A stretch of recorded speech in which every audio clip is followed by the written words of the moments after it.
प्यारे बहनों और भाइयों, मेरा नमस्कार स्वीकार हो। देखिए, आज का हमारा विषय रहेगा, यदि आप ज्ञान प्राप्ति करना चाहते हैं या अविद्या में जाना चाहते हैं। ये दो विषय हैं इस संसार के। यदि आपको संसार के संग रहना है और धन संपत्ति अर्जित करनी है,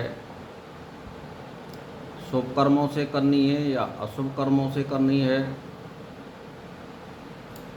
या हमें धन संग्रह करना है, किस प्रकार करना है, या हमें वैभव प्राप्त करना है, गाड़ी और घोड़े प्राप्त करने हैं,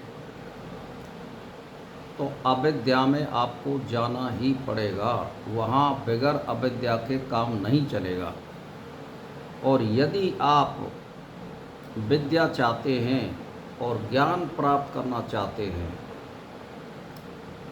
तो दो ही फॉर्मूला है। यदि आप अविद्या चाहते हैं तो माया और भोगों की तरफ जाइए, और यदि आप ज्ञान प्राप्ति करना चाहते हैं तो भोगों से दूर रहना पड़ेगा। आपको सत्य का आचरण करना पड़ेगा, अष्टांग योग का पालन करना पड़ेगा। तो ज्ञान प्राप्ति में कष्ट और परेशानी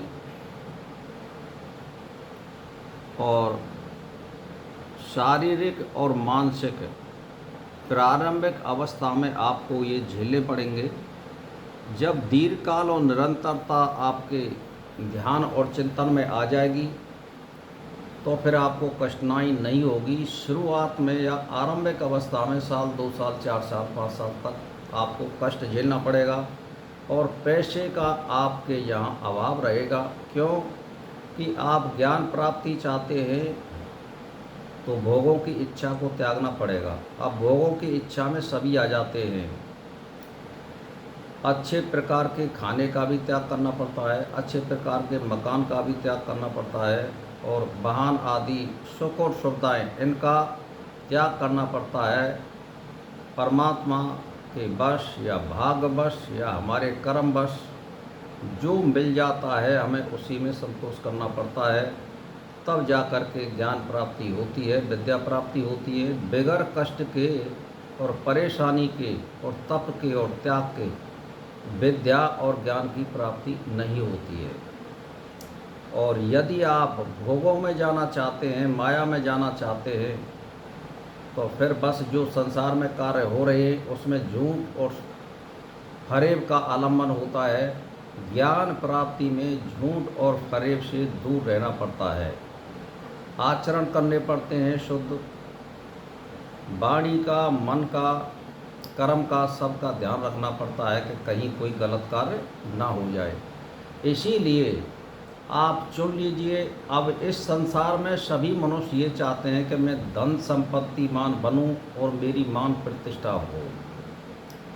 अन्य योनियों में ऐसा नहीं है। वहाँ पर केवल वो पेट भरने के लिए अपना उद्योग करता है या संतान उत्पत्ति करने के लिए वो उद्योग करता है। ये दो ही उसके लक्ष्य होते हैं, पेट भरना और संतान उत्पत्ति करना।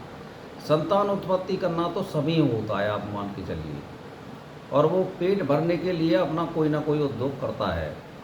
जैसे मान के चलिए, आप बाज पक्षी को ले लीजिए, बिना पक्षी को मारे या जानवर को मारे उसका भोजन प्राप्त नहीं होगा, तो वो उसका पेट भरने के लिए कर्म हो गया। अब संतान उत्पत्ति ये एक प्राकृतिक प्रक्रिया है। अपनी वंशावली को बढ़ाने के लिए इस क्रिया को सभी करते हैं।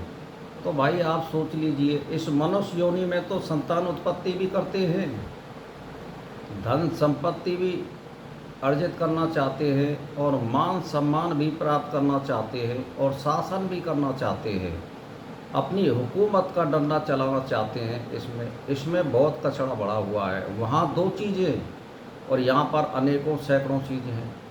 तो भाई आप यदि मनुष्य बनना चाहते हैं और मानव बनना चाहते हैं तो रास्ता कठिन है, लेकिन ये नहीं है कि असंभव हो, संभव है।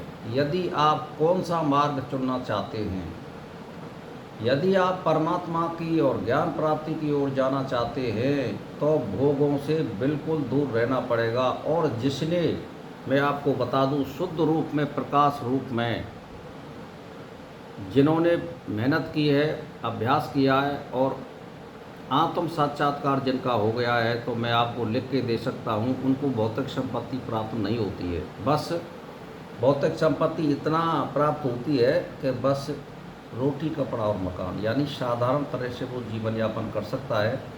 वो भौतिकवाद की जो उन्नति होती है वो बाधित हो जाती है। क्यों? कि आत्म साक्षात्कार का मतलब है लास्ट एंड फाइनल की प्राप्ति। जब उसने उत्तम सर्वश्रेष्ठ फल प्राप्त कर लिया तो फिर इससे ज़्यादा कुछ है नहीं।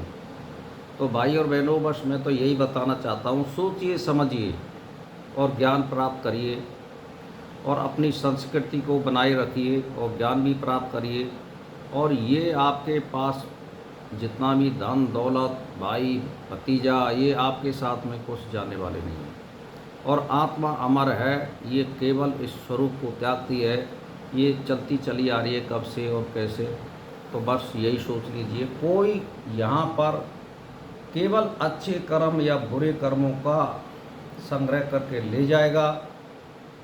चित्तवृत्ति निरोध जब तक नहीं किया है तो पापों का पिटारा खत्म नहीं होगा।